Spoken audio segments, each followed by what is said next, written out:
What's up, everybody? UFC Mexico City is in the books. And guys, overall, this was a really solid fight card. I see people online kind of crapping on it right now. This was a really solid fight card, right? We were supposed to have a 6-fight main card. We did get shocked with a little bit of disappointment when the main card started. Just a couple fights off when Brendan Fitzgerald announced that Raul Rosas Jr. was ill. He showed up to the arena. He did his walk-in, did everything. And then he's in the back warming up, and, I'll throw up this picture of him. He just looked ill. Something was going on there, so he could not fight. The good news is they were able to get this fight booked for this upcoming weekend at the UFC Apex. Unfortunately, we didn't get to see Rosas perform in front of the Mexico crowd, which that would have been pretty insane. But overall, guys, this was a really good fight card. This was entertaining. But I want to jump right into the co-main event and main event because there's a lot to talk about with these. And first, I want to say the biggest takeaway from this card last night is Brian T-City Ortega. I want to give this guy his praise and his due because, guys,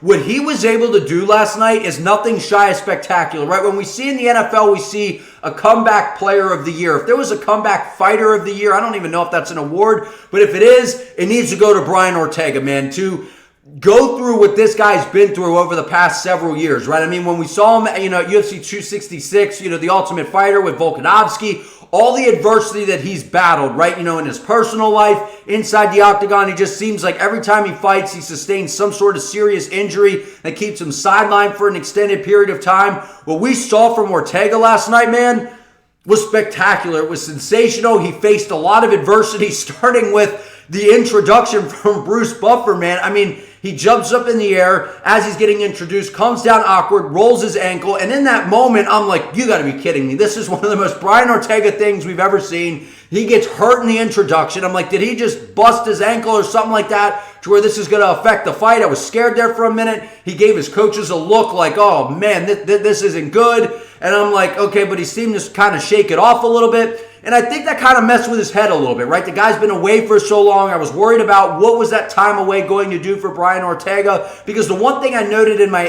the X's and O's, which if you guys haven't seen those, I release those each week for a big fight coming up. But I did break down this matchup and get into the nitty-gritty of how I see the different scenarios of this playing out. This fight went to the script of what I laid out for Brian Ortega, which was he was absolutely going to face some adversity early on against Yair Rodriguez. You don't just get to fight Yair Rodriguez and not face some sort of adversity. This guy is a very tough fight for anybody. He's tall for the weight class. He's fast. He's got good power. He's very unpredictable. He fights well out of both stances. Things are just coming out of nowhere when it comes to Yair. He was able to hurt Brian Ortega really, really bad.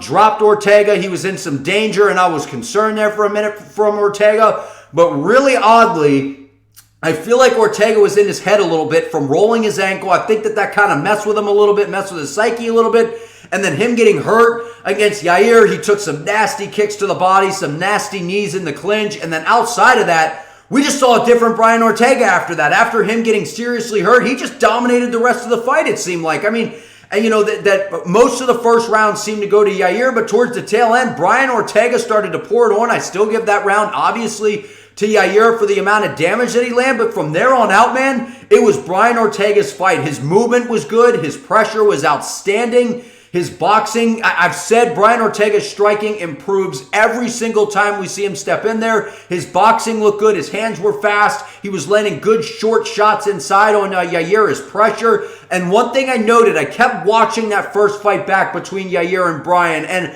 I wanted to make sure I was honest in what I saw, because the first time around I was like, oh, Yair's touching him up on the feet. But as that fight started to progress, as Brian started to close him down, he was kind of wearing on Yair a little bit. And that was kind of the blueprint that I laid out in the X's and O's of if Brian Ortega wins this fight, he's going to face some adversity early on. He's going to have to pressure the hell out of him. He's going to have to close the distance and make this a dirty, grimy type of fight. He did all of those things. And then when he got to the floor, man, I was like, if Ortega's going to win this thing, it's probably going to be by submission. Sure enough, beautiful arm triangle by Brian Ortega. And I see everyone online talking about Yair Rodriguez is overrated and Yair Rodriguez this and that. That has nothing to do with Yair, man. This has everything to do with Brian Ortega. Yair Rodriguez is one of the most difficult fights in the division. Yes, Yair Rodriguez does lack in the wrestling department, but an important piece of information that I'm going to throw out that I don't see other people mentioning, When we see guys that are tall and long for the weight class, normally, yes, they are fast, they're flashy, they have good striking, they have good power, they have almost everything it seems. But the one thing that they seem to lack is some of that strength to be able to fend off some of these takedowns against these guys that are trying to grapple with them that are shorter, maybe a little stockier, because something has to give in a weight class, right? You don't just have the jack of all trades most of the time, right? You're either super explosive and powerful, but you lack some of the cardio. You're tall and wiry, but you lack strength in the division. That's just kind of how it seems to play out a little bit, right? And I think that that's what we see when it comes to Yair Rodriguez. But Yair looked good. He looked sharp. He looked like he always did. The credit all goes to Brian T. City Ortega, man. This is nothing that Yair didn't do. It has everything to do with what Brian Ortega did. This man's game plan was perfect. That was the blueprint for him to win. If he was going to beat Yair, he stuck to it. He fought through a ton of adversity in that first round. The grit and heart of Ortega, man, is something to behold because he got hurt bad. And a lot of guys we see when they get hurt like that, it's kind of the, you know, that's the beginning of the end. And they kind of shell up and that's kind of, and then that's it. Not with Ortega. Gets back to his feet, fights through the round. His coaches are like, all right, we settled in. We're good. Stick to the game plan. Let's get in his face. We can't just sit on the outside. And what did he do? Came forward. His movement was good. His head movement was on point. Landing some of those boxing combinations, getting in tight, getting the fight to the floor. Beautiful arm triangle. And that kind of begs the question of what's next for Brian Ortega. Because, guys, when it comes to the submissions, I said this in my breakdowns, Brian Ortega is one of the best submission artists in all of MMA, and he's one of the best jiu-jitsu players in the UFC for damn sure. You can't be playing around with Brian Ortega on the ground. I don't care who you are. I don't care if you're one of the best wrestlers in the sport. You are always playing with fire with Ortega because one small opening, I've always heard this in gyms that I've been in, whenever you're rolling with guys, you know, you're kind of playing around and this and that, but when you go with a legit black belt, even some purple and blue belts in jiu-jitsu gyms, man, you start to see the levels. It's like you're almost playing checkers when they're playing chess. One small mistake, one small error, and you are getting submitted and you're getting put in a position to where you get out of something and they're chaining these different submissions. Like you see guys like Ortega where he's got you in a triangle, you get out and next he's transitioning to an armbar. Like there's setup after setup and traps after traps. And we just saw Ortega get off. He started to get that arm triangle in, and when you get all the way over off to the side and you get in and you squeeze, it's game over. Well done by Brian Ortega. I don't think that he should fight for the belt next. I do think that it's a possibility considering the landscape of the division. I know people are going to be calling for Movsar Evloev to get the title shot. I just don't think that they do Movsar versus Ilya yet because they are two undefeated guys. And yes, that is intriguing because someone's has got to go. That's the whole pitch of it. Movsar Evloev has the grappling. Does that pose threats to Ilya? Honestly, I think Ilya Topuria destroys Movsar Evloev, in my opinion, personally.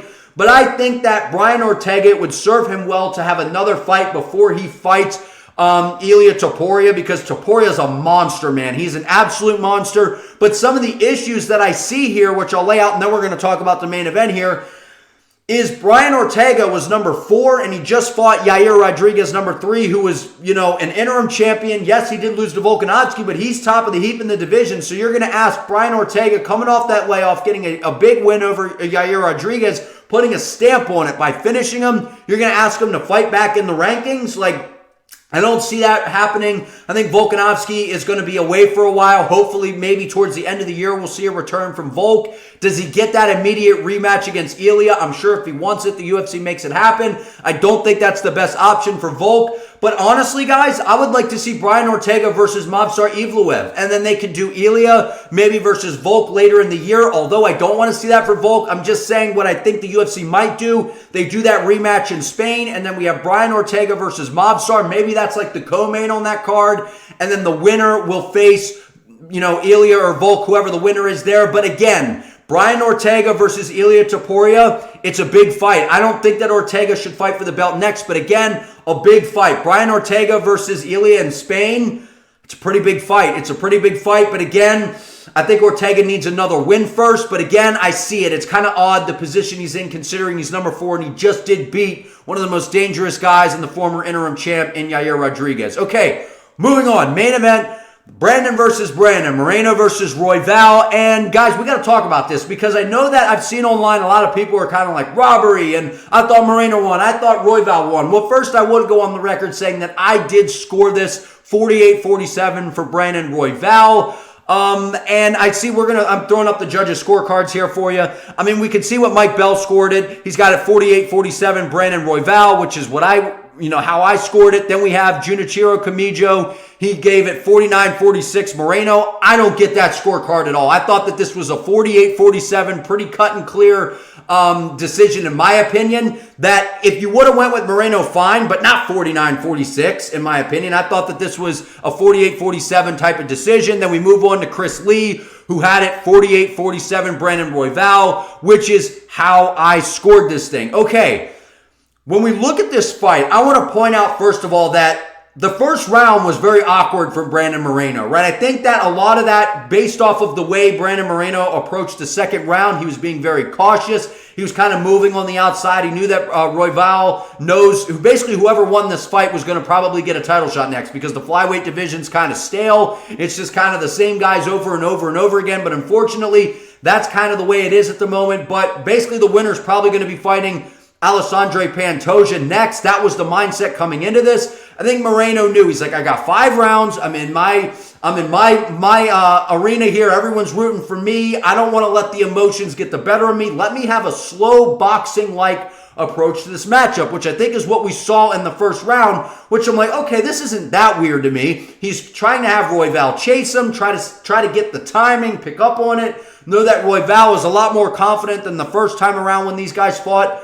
But then after that, we just saw a weird Brandon Moreno, in my opinion. A lot of his shots were looping, winging shots, which was very out of character, in my opinion, for Brandon Moreno, because when we look at Moreno fights, what's one of the things that we're noting, right? The good, crisp, clean boxing, that high guard, and he's kind of rolling around, which we kind of saw, but the movement just didn't seem the same to me. He was kind of awkward, and a lot of his body language, too. Like, I'm not one of those people that's too big into the body language, but it just seemed off when he went to the stool and Saif Saud's talking to him in the corner. And Brandon Moreno just didn't seem like he was feeling it last night, right? And I know people are going to say he's checked out. He's not hungry anymore. I'm not going to go that far.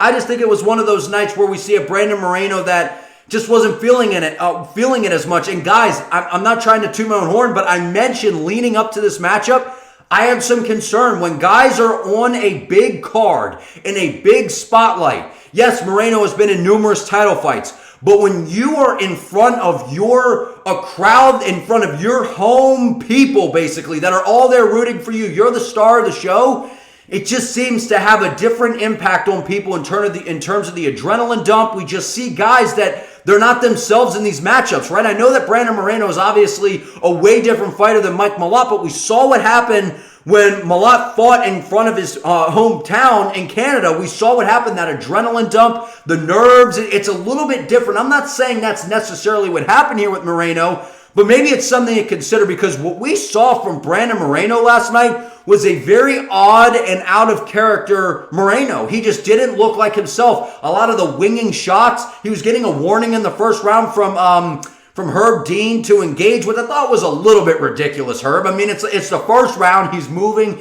He's sitting on the outside. Like, okay, I thought that was a little ridiculous from Herb. But I'm like, wait a minute. When's the last time we've ever heard a concern about Brandon Moreno engaging in a scrap? Never. So that right there was a little bit odd to me. I get the patient approach, but then Royval's kind of taking it to him, and it's like, okay, well, he's starting to pick up on the timing. And Brandon Moreno, he had these combinations working where he was winging that right hand and following up with that lead leg kick that he was throwing behind that right hand that was beautiful. And Saif Saud in the corner just kept saying, just keep throwing it until he picks up on it. And Royval was not adjusting to this at all. It kept landing. But yes, I would say that Brandon Moreno did land the harder and more significant shots. So I can see how you would score it for Brandon Moreno. But when we look at who was pushing the pace the whole time, we look at who was kind of bringing the fight the whole time, the judges are going to factor that in, guys. They just are. And if we were going to give that credit to who was doing that, it's definitely Brandon Royval. It just is I just can't believe the Brandon Moreno we saw last night was so out of character compared to the Brandon Moreno that we normally see. And what blew my mind out of the whole thing, right? I mean, the first round was odd, where it was a very inactive Moreno until the end of the first round, which I know I see Chris Lee gave the first round to Royval, and then actually Camijo and Bell gave the first round to Moreno, which is kind of interesting to me because Brandon Moreno was very inactive except till the end of the first round. But outside of that, what really surprised me was the fifth round by Brandon Moreno, because Royval was very active, no doubt about it. He had a way higher output. He was kind of just feathering and peppering shots out there, which again, I don't think that should win you fights. It should go off of damage, the more significant shots.